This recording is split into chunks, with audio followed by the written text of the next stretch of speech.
Shalom dan puji Tuhan saudara atas kebaikan Tuhan pada setiap kita, sehingga pada hari ini saudara kita boleh bersama lagi di dalam ringkasan pelajaran Sekolah Sabat, pelajaran yang ketiga pada minggu ini, yaitu perkabaran kitab Ibrani. Untuk memulai pelajaran Sekolah Sabat kita saudara, mari kita tunduk kepala dan kita berdoa. Bapa di syurga, terima kasih karena kesempatan yang Tuhan berikan pada kami untuk mempelajari pelajaran Sekolah Sabat kami pada minggu ini. Dalam nama Yesus kami berdoa. Amin. Perkabaran kitab Ibrani. Apa perkabaran utama kitab Ibrani? Inilah pertanyaan utama untuk kita pada minggu ini. Dan juga saudara, di screen saudara adalah ayat-ayat Alkitab yang pastinya akan membantu kita. Dan ada baiknya saudara kita mengambil waktu untuk membaca ayat ini sementara kita mempelajari pelajaran Sekolah Sabat kita pada minggu ini. Ayat hafalan kita terdapat di dalam buku Ibrani 8 ayat 1 mengatakan, inti segala yang kita bicarakan itu ialah kita mempunyai imam besar yang demikian, yang duduk di sebelah kanan takhta yang maha besar di sorga. Saudara, sekali lagi, apakah perkabaran utama kitab Ibrani? Jawabannya adalah Yesus Kristus. Yesus adalah pokok atau inti utama pembahasan utama kitab Ibrani. Dia atau Yesus memenuhi semua janji yang telah Allah buat dalam perjanjian lama, dan dia mewakili realiti perjanjian baru.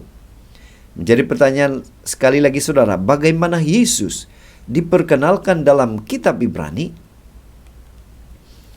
Saudara, untuk menjawab pertanyaan ini, kita akan mempelajari 5 topik yang menarik sehingga kita mengerti dan mengenali siapa atau pribadi utama yang dituliskan di dalam buku Ibrani ini.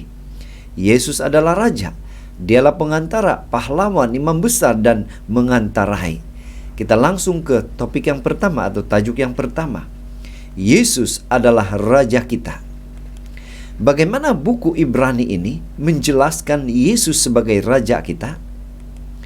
Ibrani 1 ayat 8 mengatakan, tetapi tentang anak ia berkata, takhtamu ya Allah tetap untuk seterusnya dan selamanya, dan tongkat kerajaanmu adalah tongkat kebenaran.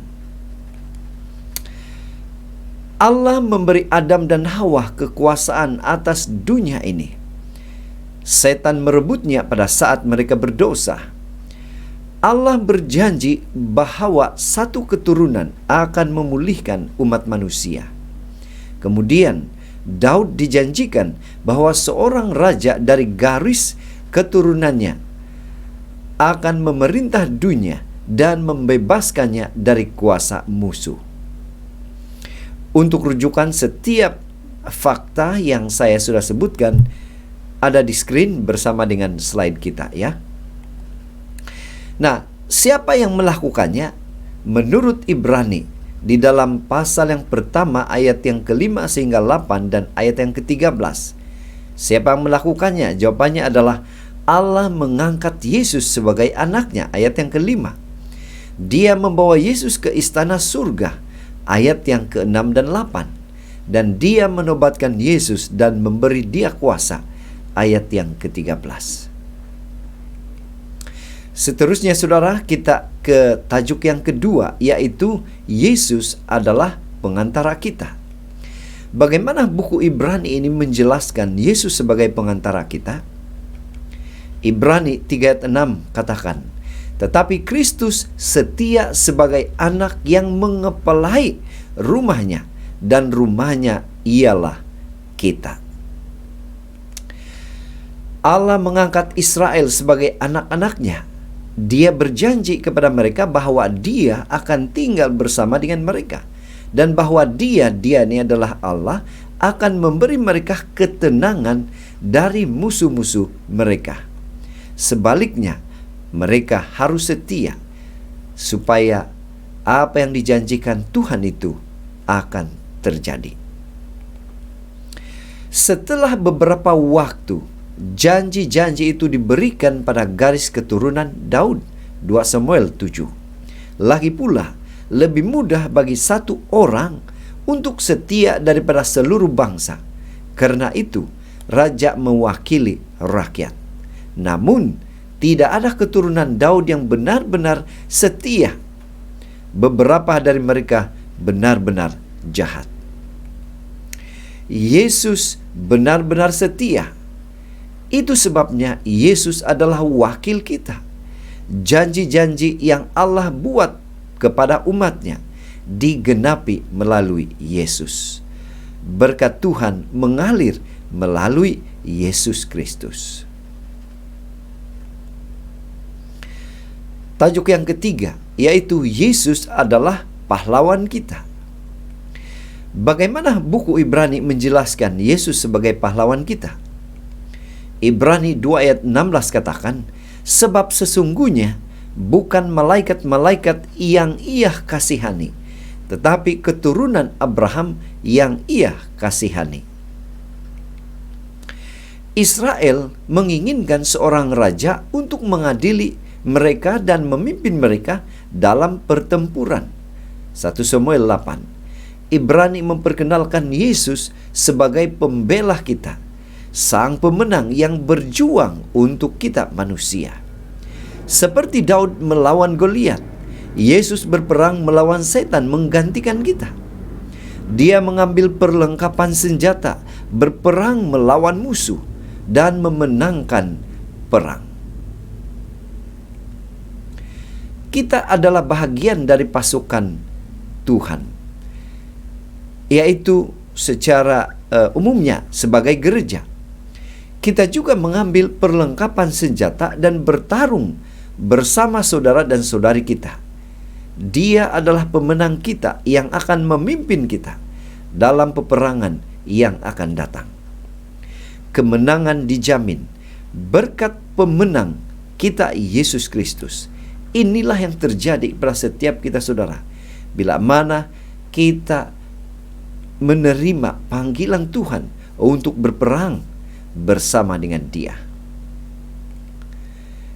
Tajuk yang keempat, yaitu Yesus adalah imam besar kita. Sekali lagi, saudara, bagaimana buku Ibrani ini menjelaskan Yesus sebagai imam besar kita? Ibrani 6 ayat 20 katakan, di mana Yesus telah masuk sebagai perintis bagi kita ketika Ia menurut peraturan Melkisedek menjadi imam besar sampai selama-lamanya. Apa yang dilakukan oleh para imam Israel? Mari kita lihat dulu peranan atau tugas yang dilakukan oleh imam Israel. Nah, mereka adalah pengantara antara Tuhan dan manusia di Ka'bah suci. Kemudian yang kedua, mereka mempersembahkan korban untuk diampuni dan disucikan. Mereka lakukan di Ka'bah suci juga. Kemudian mereka mengajarkan hukum Tuhan. Mereka memberkati orang lain dalam nama Tuhan. Saudara, inilah tugasan para imam Israel pada satu ketika. Nah, pada saat ini Yesus mengambil peranan itu ketika Allah mengangkat Dia di bawah sumpah imam menurut peraturan Melkisedek. Ibrani 7:21. Jadi, kita tidak lagi memerlukan imam duniawi untuk mengantarai atas nama kita. Di sisi lain, kita semua adalah teman sekerja Yesus. Kita adalah imamat yang rajani yang dipersembahkan sebagai korban pujian kepada Allah. Dan yang terakhir, tajuk yang kelima, yaitu Yesus mengantarai satu perjanjian yang lebih baik. Nah, bagaimana buku Ibrani ini menjelaskan Yesus itu sebagai mengantarai satu perjanjian yang lebih baik? Ibrani 8 ayat 13 katakan, oleh karena Ia berkata-kata tentang perjanjian yang baru, Ia menyatakan yang pertama sebagai perjanjian yang telah menjadi tua. Dan apa yang telah menjadi tua dan usang telah dekat kepada kemusnahannya. dalam buku Ibrani 8 sehingga pasal yang ke-10, ini memusatkan kepada pekerjaan Yesus sebagai pengantara untuk satu perjanjian yang baru. Menurut kitab Ibrani, mengapa perjanjian baru lebih baik dari yang lama? Saudara, ini bukan berarti perjanjian lama itu tidak diguna pakai. Tetapi mari kita lihat perbezaannya. Isunya dengan perjanjian lama ia hanyalah bayangan kepada perkara-perkara baik yang akan datang. Institusi-institusinya direka untuk menggambarkan, untuk menjelaskan pekerjaan yang akan dilakukan Yesus di masa hadapan. Artinya saudara, perjanjian lama itu adalah bayangan kepada perjanjian yang baru, yang realiti akan berlaku dan nyata. Saudara, contohnya dalam bait suci duniawi, bayangannya sebagai bait suci surga nyata di dalam Ibrani 8:2. Kemudian di dalam perjanjian lama dirasmikan dengan darah binatang. Namun dalam perjanjian baru dirasmikan dengan darah Kristus yang mati di kayu salib. Kemudian dalam perjanjian lama, korban yang tidak menyempurnakan siapapun itu hanya simbol. Tetapi dalam perjanjian baru, satu korban yang menyempurnakan kita, yang membebaskan kita dari hamba dosa. Kemudian dalam perjanjian lama, banyak korban yang mati setiap hari, saudara. Tetapi dalam perjanjian baru, satu korban sudah cukup untuk menyempurnakan kita. Kemudian dalam perjanjian lama, imam yang melakukan ritual yang ada di bait suci itu, imam itu adalah fana karena manusia. Tetapi dalam perjanjian baru, imam kita adalah imam yang kekal, yaitu Yesus Kristus. Dan yang terakhir, dalam perjanjian lama, imam yang tidak sempurna itu melakukan pelayanan imam di dunia. Tetapi di dalam perjanjian baru, yang melakukan pelayanan, yang melakukan itu adalah imam yang sempurna, yaitu Yesus Kristus.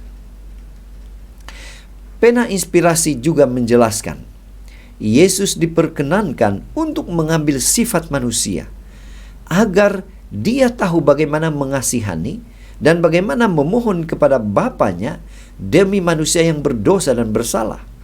Dia menawarkan dengan sukarela untuk menjadi pembela manusia, dan dia merendahkan dirinya sendiri untuk mengetahui pencobaan yang menimpa manusia, agar dia dapat membantu mereka yang akan dicobai dan menjadi imam besar yang lemah, lembut, dan setia.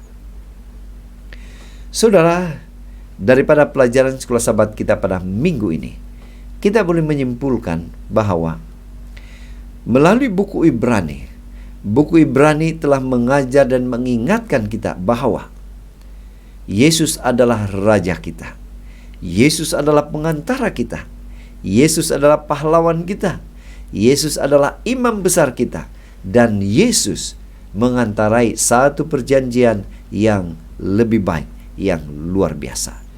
Jadi saudara, sekian ringkasan pelajaran sekolah sahabat kita pada minggu ini. Semoga kita mendapat sesuatu dan kita boleh mengerti pelajaran sekolah sahabat kita pada minggu ini.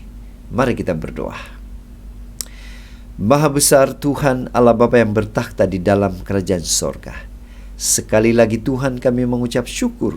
Terima kasih atas kebaikan-Mu, sehingga kami boleh mengerti akan pembelajaran sekolah sahabat kami pada minggu ini. Dalam nama Yesus kami berdoa. Amin.